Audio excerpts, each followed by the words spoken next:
Olá, eu sou o professor Lucas Neto.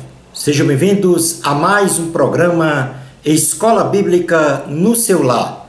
Hoje nós vamos estudar a lição de número 10, que tem como título Não Furtarás.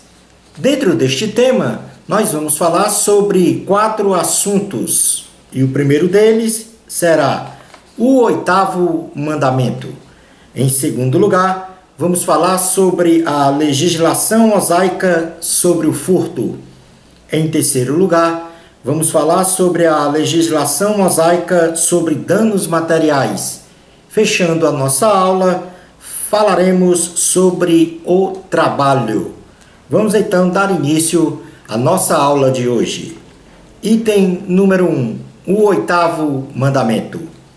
O 8º mandamento estabelece uma absoluta e enfática proibição à prática do furto, ou seja, contra a expressa conduta de roubar ou subtrair os bens e propriedades alheias, com o objetivo de proteger e respeitar as propriedades de terceiros e os direitos fundamentais do próximo.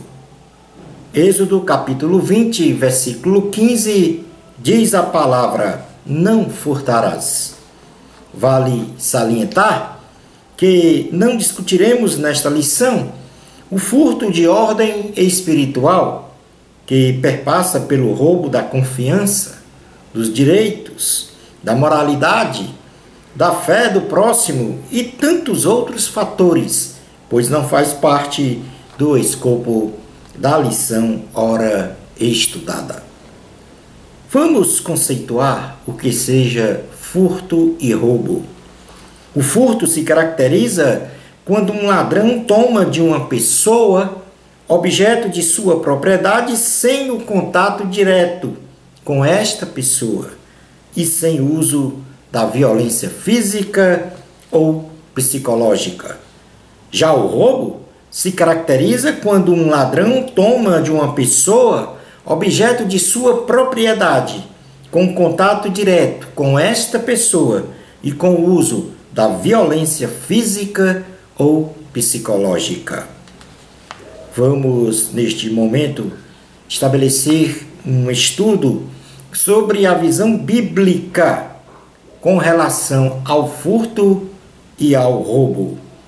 Em primeiro lugar, é pecado furtar, e este pecado promove a perda da salvação.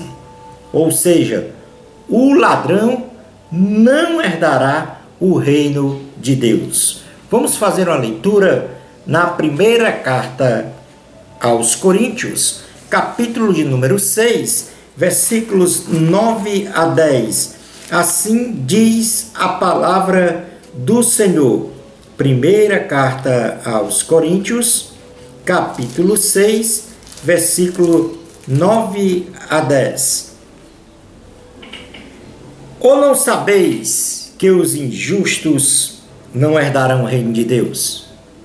Não vos enganeis, nem impuros, nem idólatras, nem adúlteros, nem efeminados, nem sodomitas, nem ladrões, nem avarentos, nem bêbados, nem maldizentes, nem roubadores herdarão o reino de Deus. Portanto, aquele que furta, aquele que rouba, não herdará o reino de Deus.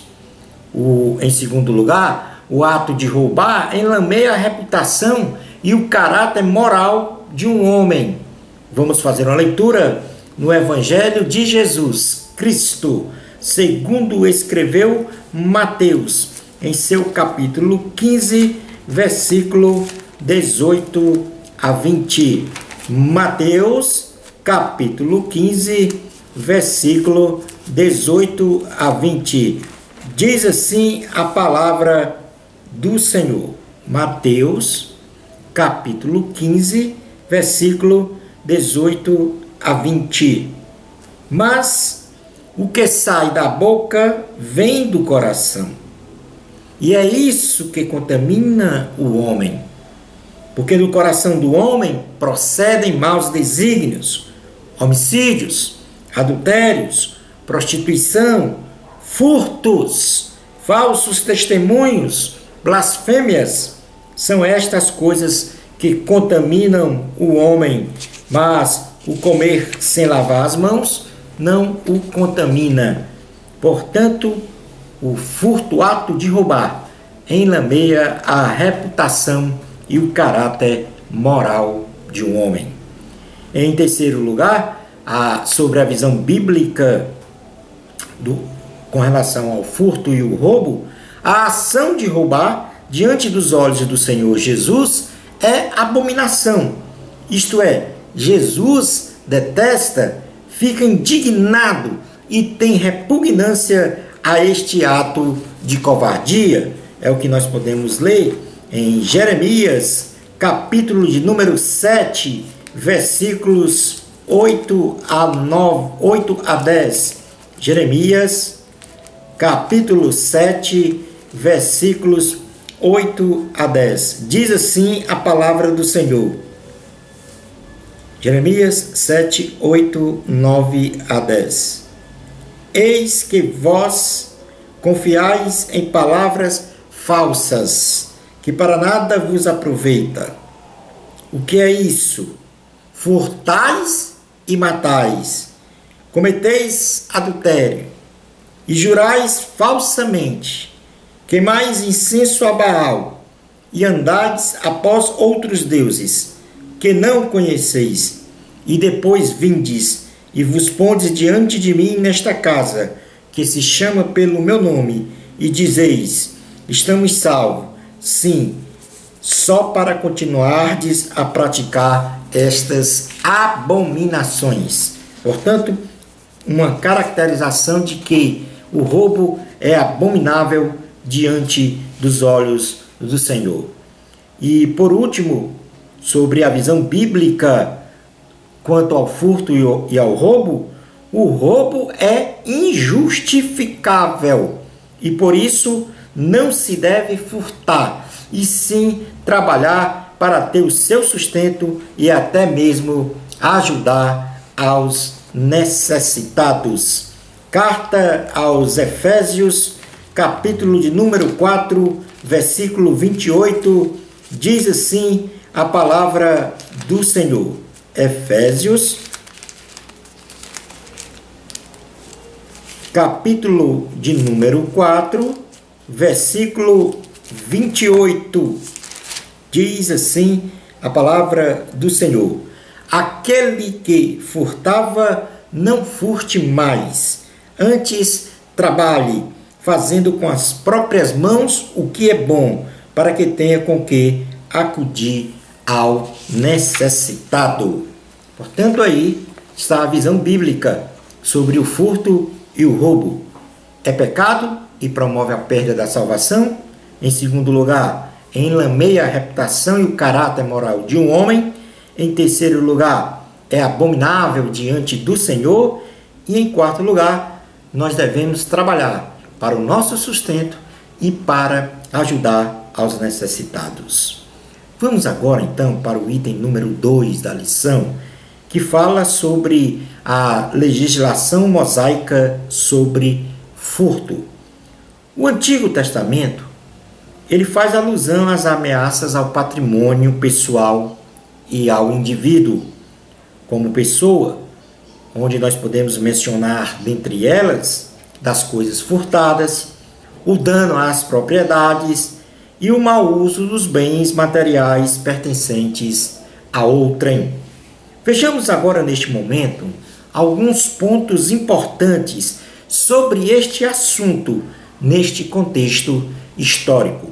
Então vamos fazer uma leitura geral de Êxodo, capítulo de número 22, que vai do versículo 1 até o versículo de número 15, para estudarmos então os tipos de furtos em que a lei mosaica prescrevia penas. Então, Êxodo, capítulo de número 22, Vamos ler do versículo 1 ao 15 de forma direta e depois falaremos individualmente de cada ponto aqui lido neste texto, do versículo 1 ao versículo 15 do capítulo 22 de Êxodo. Diz assim a palavra do Senhor: se alguém furtar boi ou ovelha e o abater ou vender por um boi, pagará 5 bois e 4 ovelhas por uma ovelha.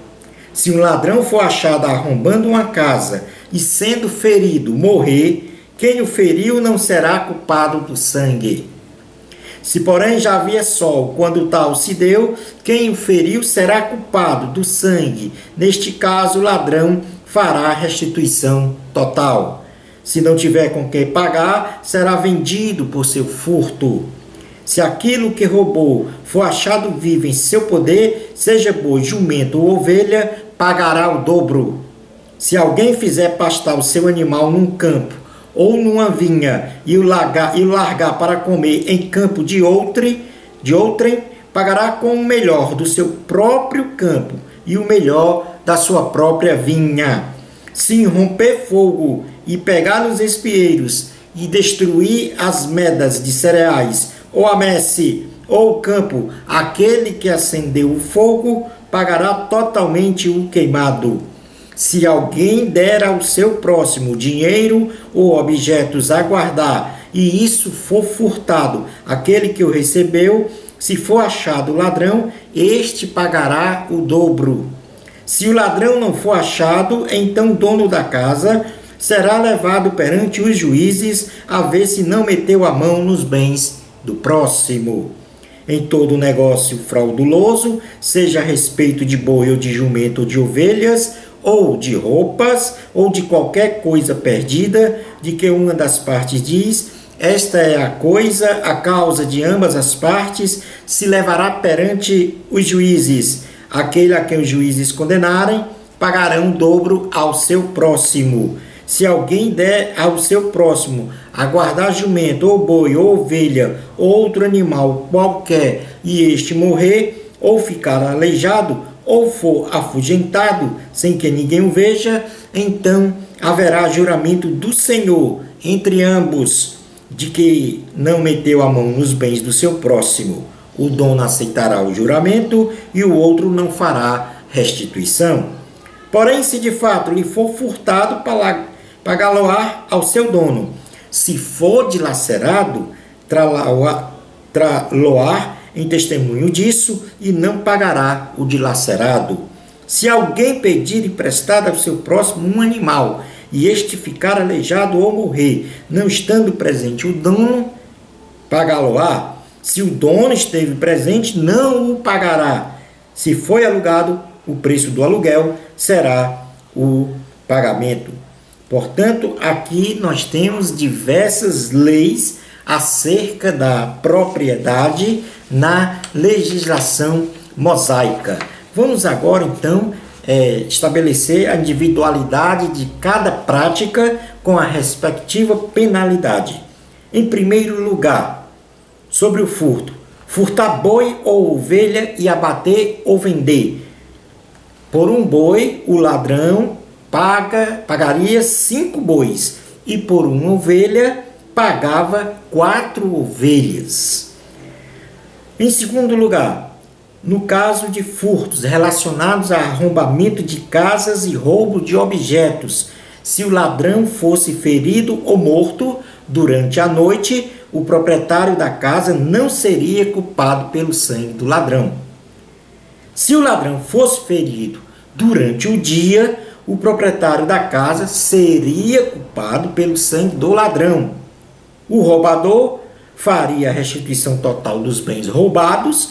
Se não tiver com que pagar, seria vendido como escravo. E se o que havia roubado fosse animais, pagaria em dobro. Como terceira prática de furto, nós podemos mencionar o extravio de objetos na casa de uma pessoa pertencentes a outra pessoa. Se tiver sido roubado e achado, o ladrão, este pagaria em dobro o valor monetário dos objetos.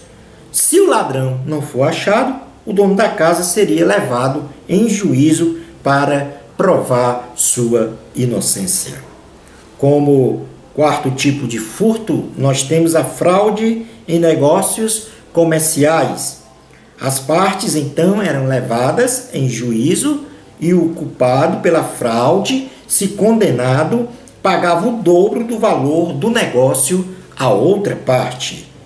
Em quinto lugar, o furto relacionado à guarda de animais de outra pessoa que viesse a morrer, ficar aleijado ou fosse afugentado, ou seja, perdido. O guardador jurava diante do Senhor que não era culpado. O dono aceitava o juramento e o guardador não era obrigado a restituir nada ao dono do animal. Se o animal foi furtado, o guardador restituía outro animal ao dono. E se o animal foi dilacerado, este era mostrado ao dono e o guardador ficava isento de qualquer indenização. E por último, do texto base que nós lemos, com relação a empréstimos de animais. Se o animal morresse ou ficasse aleijado, sem a presença do dono, o tomador do empréstimo pagava ao dono o valor do animal. Se o animal morresse ou ficasse aleijado, com a presença do dono, o tomador do empréstimo não pagava ao dono do animal. Porém, se foi alugado, o preço do aluguel era o pagamento.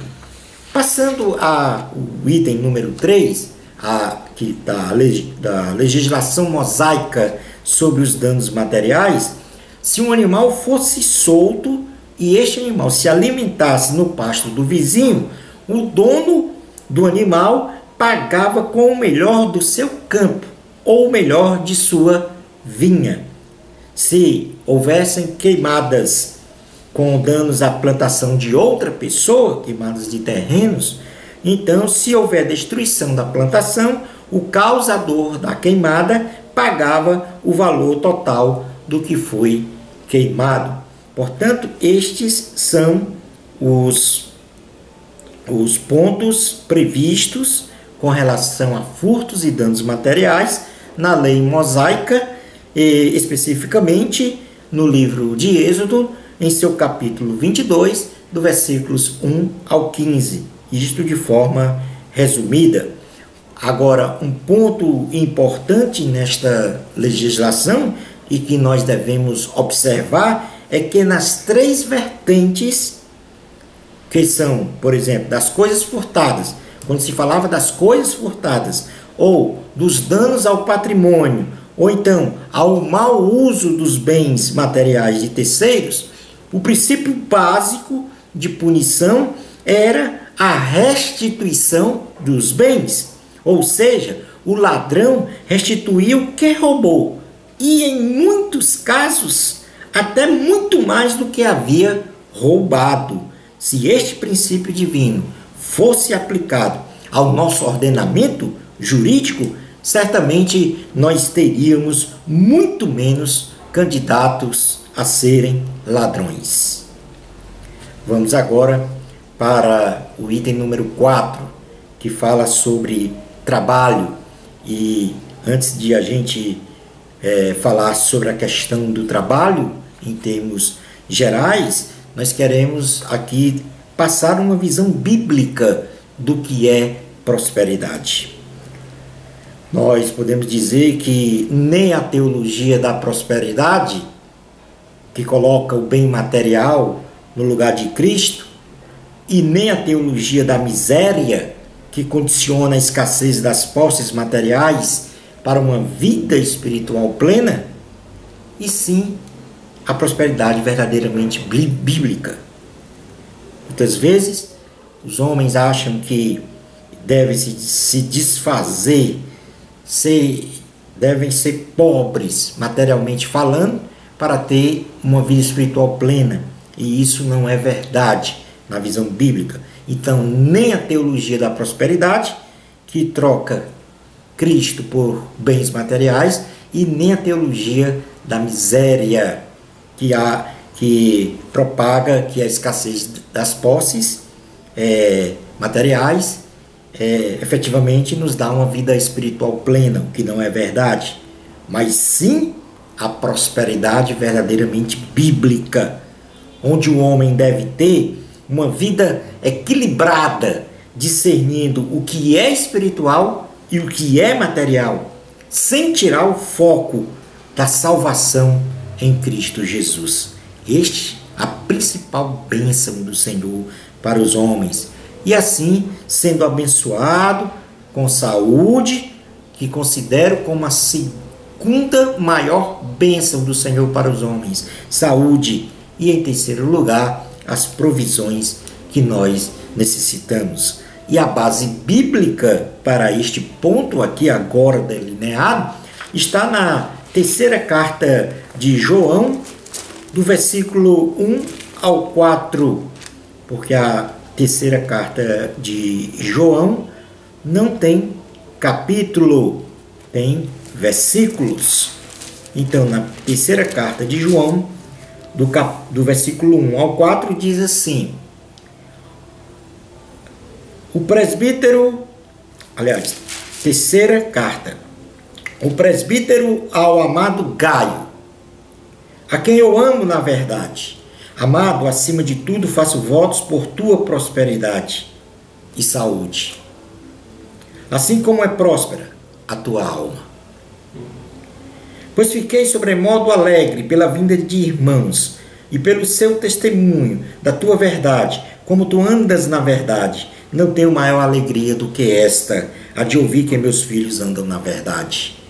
Portanto, observem aqui que no segundo versículo, o apóstolo João diz: amado, diz ao presbítero Gaio, amado, acima de tudo faço votos por tua prosperidade, prosperidade material, e saúde, vigor físico, assim como é próspera a tua alma, prosperidade espiritual. Vamos fazer uma leitura na carta aos, ou melhor dizendo, no livro de Provérbios, no capítulo 30, versículos 5 a 9, que também se fala desta questão de nem a prosperidade e nem a miséria, mas apenas o que é suficiente para se viver dignamente. Diz assim a palavra do Senhor: toda palavra de Deus é pura, ele é escudo para os que nele confiam. Nada acrescentes às suas palavras, para que não te repreenda e sejas achado mentiroso. Duas coisas te peço, não as negue antes que eu morra. Afasta de mim a falsidade e a mentira, não me des nem a pobreza nem a riqueza, não me des nem a pobreza nem a riqueza, dá-me o pão que me for necessário, para não suceder que, estando eu farto, te negue e diga: quem é o Senhor? Ou que, empobrecido, venha a furtar e profane o nome de Deus. Quero lhe dar uma excelente notícia. Deus ama a prosperidade espiritual e material dos seus servos. Eu vou repetir. Deus ama a prosperidade espiritual e material dos seus servos. É o que diz no Salmo de número 35, versículo 27. Diz assim a palavra do Senhor. Salmo 35, versículo 27. Cantem de júbilo e se alegrem os que têm prazer na minha retidão e digam sempre: glorificado seja o Senhor. Que se compraz, que se alegra, que ama a prosperidade do seu servo. Deus faz promessa aos homens. E então ele assegura por ele mesmo essas promessas com relação ao cumprimento delas, sendo ele próprio a garantia do cumprimento de suas próprias promessas, sendo ainda estas promessas positivas, certas e arraigadas de fidelidade. Vamos fazer uma leitura na segunda carta aos Coríntios, capítulo de número 1, versículos 18 ao 22, que fala sobre esta fidelidade do Senhor. Diz assim, segunda carta aos Coríntios, capítulo de número 1, versículo 18 a 21. Diz assim a palavra do Senhor: Antes, como Deus é fiel, a nossa palavra para convosco não é sim e não. Porque o Filho de Deus, Cristo Jesus, que foi por nosso intermédio anunciado entre vós, isto é, por mim e Silvano e Timóteo, não foi sim e não, mas sempre nele houve o sim. Porque quantas são as promessas de Deus, tantas tem nele o sim. Porquanto também por ele é o amém, para a glória de Deus, por nosso intermédio. Mas aquele que nos confirma convosco em Cristo e nos ungiu é Deus, que também nos selou e nos deu o penhor do Espírito em nosso coração. Então está aí a visão bíblica da prosperidade. Nem a teologia da prosperidade, que troca Cristo por bens materiais, nem a teologia da miséria, que acha que com a escassez de posses tem uma vida plena espiritual. E sim a prosperidade verdadeiramente bíblica do Senhor, que é prosperidade material, saúde e provisões. Deus ama a prosperidade espiritual e material. E Deus faz promessa aos homens e cumpre. Esta é a visão bíblica da prosperidade do Senhor. Ponto número 2. Vamos falar aqui sobre alguns princípios para a prosperidade bíblica. Em primeiro lugar, nós devemos ser obedientes a Deus para ser próspero. A obediência a Deus é o preceito fundamental para a prosperidade espiritual e material. Sem a presença de Deus em nossa vida e a incondicional obediência a Ele, qualquer esforço, por mais árduo que seja, não nos fará prosperar de forma integral. E também ficamos impossibilitados de discernir o que é espiritual do que é material. Com generosidade no coração, obedeçamos ao Senhor e façamos a sua vontade, de modo que o nosso celeiro e o nosso lagar venha a transbordar com abundância. É o que diz em Provérbios, capítulo de número 3, versículos 9 e 10. Provérbios, capítulo de número 3, versículos 9 e 10. Honra ao Senhor com os teus bens e com as primícias de toda a tua renda, e se encherão fartamente os teus celeiros, e transbordarão de vinho os teus lagares. Vamos ver o outro princípio, além da obediência, é que a prosperidade ela é consumada pelo trabalho. Não há como prosperar se não trabalhar. Então, o cristão, para ter uma vida próspera e equilibrada, precisa trabalhar com afinco, no desprendimento mental, muscular e espiritual. A palavra de Deus nos adverte que só colhe quem planta. Está lá em Gálatas, capítulo 6, versículo 7. Só come quem trabalha. Está na segunda carta aos Tessalonicenses, capítulo 3, versículo 6 ao 12. E só multiplica seus bens quem poupa, como fez José no Egito, onde tivemos 7 anos de seca e 7 anos de abundância, e ele poupou e alimentou toda a terra, e toda a riqueza foi convertida ao Egito, àquela nação. Então, devemos trabalhar para prosperar. A prosperidade, ela é advinda, em primeiro lugar, da misericórdia e da bênção do Senhor, mas também tem que ter como fundamento o trabalho, e trabalho árduo, duro. A Bíblia Sagrada nos ensina que nós devemos ter o nosso conhecimento, o nosso talento dado por Deus, a nossa habilidade no saber fazer e a nossa atitude em querer fazer para ser próspero, nos pilares da disciplina, da organização e da capacidade de poupar. Isto segundo uma configuração organizacional das formigas. A Bíblia estabelece que nós devemos ter como modelo de trabalho, modelo de realizar poupança das formigas. Está lá em Provérbios, capítulo de número 6, versículos 6 a 11, que diz assim a palavra do Senhor: vai ter com a formiga, ó preguiçoso, considera os seus caminhos e ser sábio. Não tendo ela chefe, nem oficial, nem comandante, no estio, prepara o seu pão, na cega, ajunta o seu mantimento. Ó preguiçoso, até quando ficarás deitado? Quando te levantarás do teu sono? Um pouco para dormir, um pouco para tosquenejar, um pouco para encruzar os braços em repouso, assim sobrevirá a tua pobreza como um ladrão e a tua necessidade como um homem armado.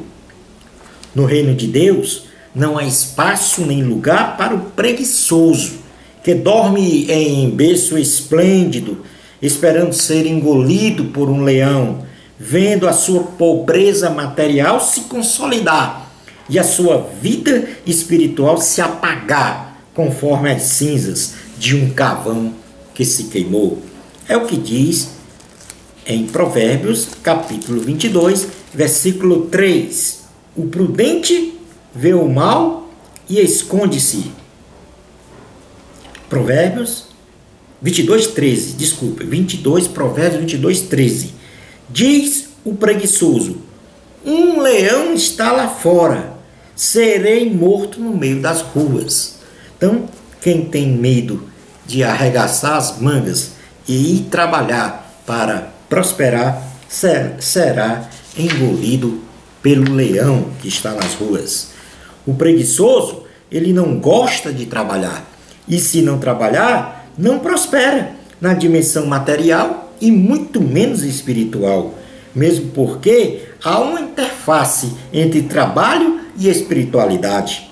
O ocioso, ele cai na inércia pecaminosa e a sua mente desocupada mergulha na insensatez e o torna negligente para os cuidados tanto da sua vida material como da sua vida espiritual. É o que diz em Provérbios, capítulo 24, versículos 30 a 34. Passei pelo campo do preguiçoso e junto à vinha do homem falto de entendimento. Eis que tudo estava cheio de espinhos, a sua superfície coberta de urtigas e o seu muro de pedra em ruínas.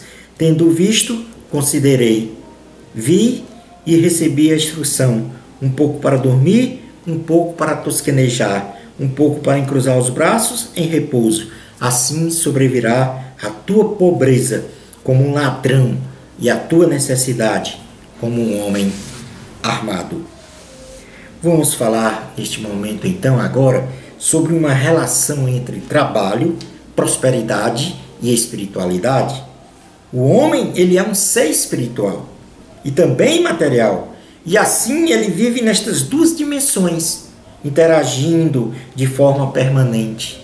As bênçãos de Deus para o homem são efetivadas nestas duas dimensões, na qual denominaremos o mundo material e o mundo espiritual. Observe que as bênçãos materiais de Deus no mundo material, que nós vamos chamar terra, são: primeiro, provisão, vida digna e de sustentabilidade, de forma equilibrada.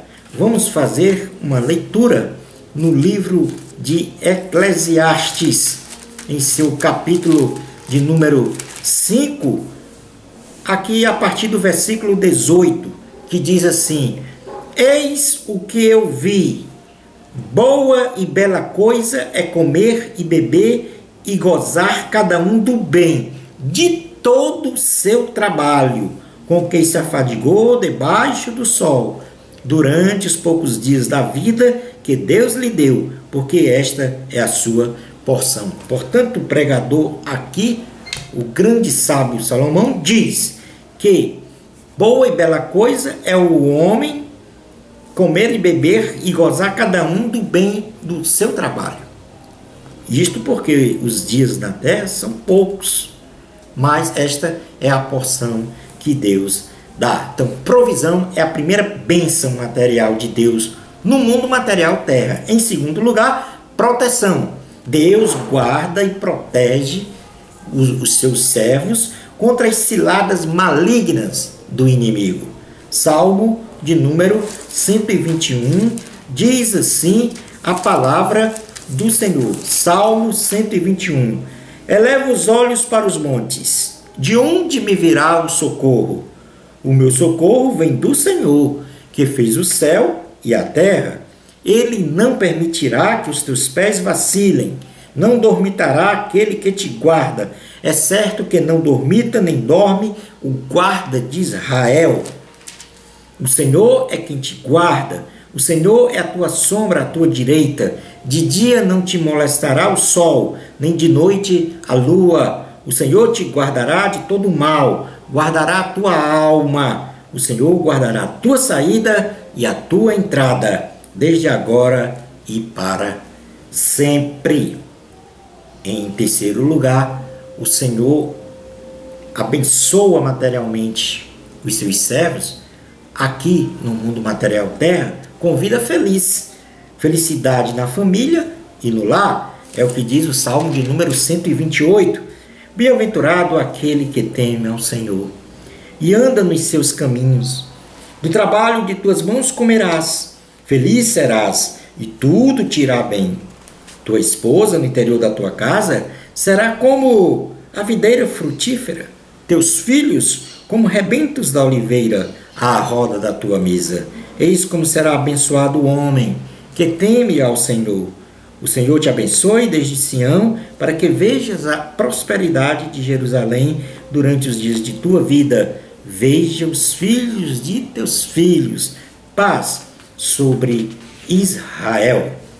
E, por último, aqui na terra, Deus promove, abençoa os seus filhos com saúde plena. É o que está escrito no Salmo de número 30, versículos 1 a 3. Diz assim a palavra do Senhor: Eu te exaltarei, ó Senhor, porque tu me livraste e não permitistes que os meus inimigos se regozijassem contra mim. Senhor meu Deus, clamei a ti por socorro e tu me saraste.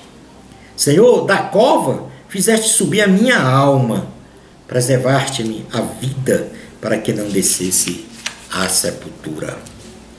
Isto, então, finaliza as bênçãos materiais de Deus no mundo material terra. Provisão, proteção, vida feliz e saúde.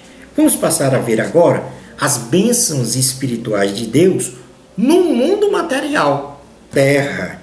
Quais são as bênçãos espirituais de Deus para os seus filhos neste mundo, no mundo material terra? Em primeiro lugar, a principal, perdão dos pecados, libertação da morte eterna e provisão de uma cidadania celestial.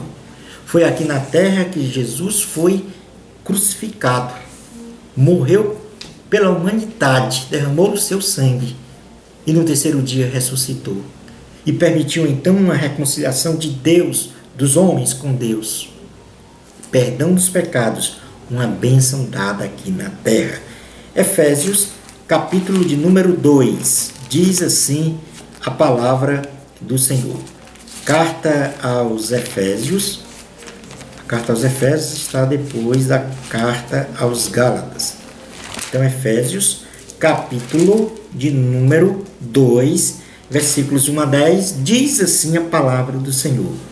Ele vos deu vida, estando vós mortos nos vossos delitos e pecados, nos quais andastes outrora, segundo o curso deste mundo, segundo o príncipe da potestade do ar, do espírito que agora atua nos filhos da desobediência, entre os quais também todos nós andamos outrora, segundo as inclinações da nossa carne, fazendo a vontade da carne e dos pensamentos. E éramos, por natureza, filhos da ira, como também os demais. Mas Deus, sendo rico em misericórdia, por causa do grande amor com que nos amou, e estando nós mortos em nossos delitos, nos deu vida juntamente com Cristo. Pela graça sois salvos, e juntamente com Ele nos ressuscitou e nos fez assentar nos lugares celestiais em Cristo Jesus, para mostrar nos séculos vindouros a suprema riqueza da sua graça, em bondade para conosco em Cristo Jesus, porque pela graça sois salvos, mediante a fé, e isto não vem de vós, é dom de Deus, não de obras, para que ninguém se glorie. Pois somos feitura dele, criados em Cristo Jesus para boas obras, as quais Deus de antemão preparou para que andássemos nela. Portanto, a primeira bênção espiritual do Senhor para os seus filhos aqui na terra, perdão dos pecados. Segunda bênção de Deus, o poder do Evangelho aqui, para os seus filhos aqui na terra. Ou seja, nós recebemos o poder do Evangelho de Cristo. É o que está escrito em Atos, capítulo de número 1, versículos 6 a 8, diz assim a palavra do Senhor. Atos 1, 6 a 8. Então os que estavam reunidos lhe perguntaram: Senhor, será este o tempo em que restaures o reino a Israel? Respondeu-lhe: não vos compete conhecer tempos ou épocas que o Pai reservou pela sua exclusiva autoridade, mas recebereis poder ao descer sobre vós o Espírito Santo, e sereis minhas testemunhas, tanto em Jerusalém, como em toda a Judéia e Samaria, e até os confins da terra. Então Deus nos dá, aqui na terra, o poder do Espírito Santo, para propagarmos o Evangelho, para sermos testemunhas em qualquer lugar do mundo, testemunhas do Senhor, para a pregação da salvação. Em terceiro lugar, a outra bênção espiritual que Deus nos dá aqui na terra é o processo de santificação. Isso quer dizer, a transformação de um ser humano segundo a pessoa de Cristo, a ponto de virmos a possuir a própria plenitude deste Cristo. É o que está escrito em Efésios, capítulo 1, versículos do 15 ao 23. Carta aos Efésios, capítulo 1, versículos 15 a 23, diz assim: por isso também eu, tendo ouvido a fé que há entre vós no Senhor Jesus, e o amor para com todos os santos, não cesso de dar graças por vós, fazendo menção de vós nas minhas orações, para que o Deus de nosso Senhor Jesus Cristo, o Pai da glória, vos conceda espírito de sabedoria e de revelação no pleno conhecimento dele, iluminados os olhos do vosso coração, para saberdes qual é a esperança do seu chamamento, qual a riqueza da glória da sua herança nos santos, e qual a suprema grandeza do seu poder para com os que cremos, segundo a eficácia da força do seu poder, o qual exerceu ele em Cristo,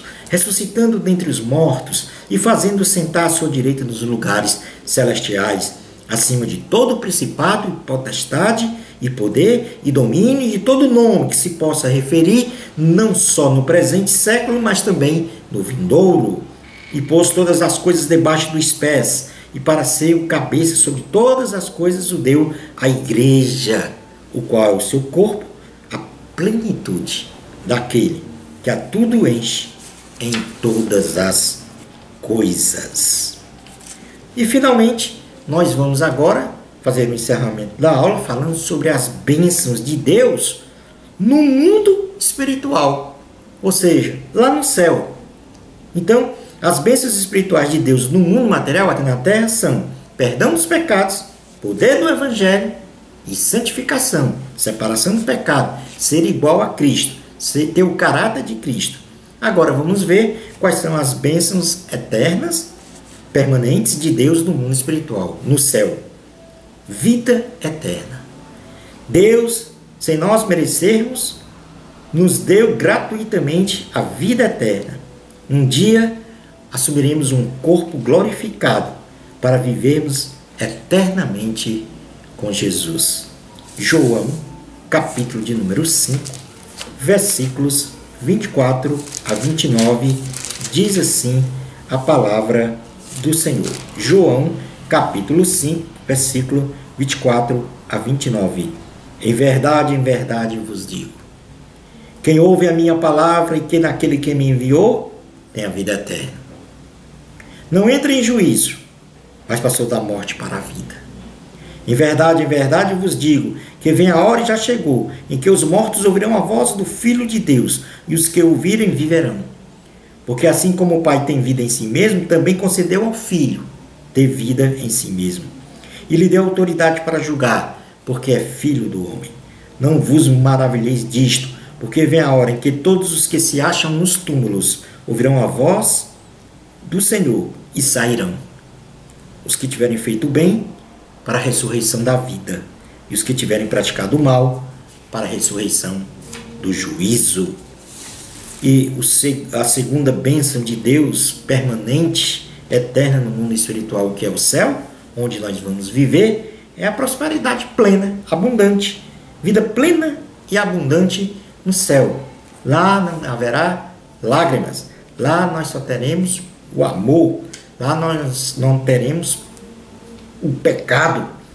Apocalipse, capítulo 21, versículos 1 a 7.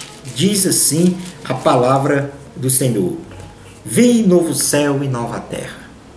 Pois o primeiro céu e a primeira terra passaram, e o mar já não existe. Vi também a cidade santa, a nova Jerusalém, que descia do céu da parte de Deus, ataviada como noivo, adornada para o seu esposo. Então ouvi grande voz vinda do trono, dizendo: Eis o tabernáculo de Deus com os homens. Deus habitará com eles. Eles serão povos de Deus, e Deus mesmo estará com eles. E lhes enxugará os olhos toda lágrima. E a morte já não existirá. Já não haverá luto, nem pranto, nem dor, porque as primeiras coisas passaram. E aquele que está assentado no trono disse: Eis que faço novas todas as coisas. E acrescentou: Escreve, porque estas palavras são fiéis e verdadeiras. Disse-me ainda: Tudo está feito. Eu sou o Alfa e o Ômega, o princípio e o fim. Eu, a quem tem sede, darei de graça da fonte da água da vida. O vencedor herdará estas coisas, e eu lhe serei Deus, e ele me será filho. Concluindo a aula de hoje, o furto se constitui em um desvirtuamento significativo do caráter de uma pessoa que, por preguiça ou desequilíbrio mental, se apropria de bens materiais de outra pessoa, sem realizar qualquer esforço próprio de seu trabalho para adquiri-los. Este é um ato abominável e grave diante do Senhor, pois promove a perda da salvação do meliante. Obedeçamos a Deus. Não furtarás. Uma bênção especial de Deus para você. Amor a Cristo. Até o nosso próximo programa, Escola Bíblica no seu lar, se Deus permitir.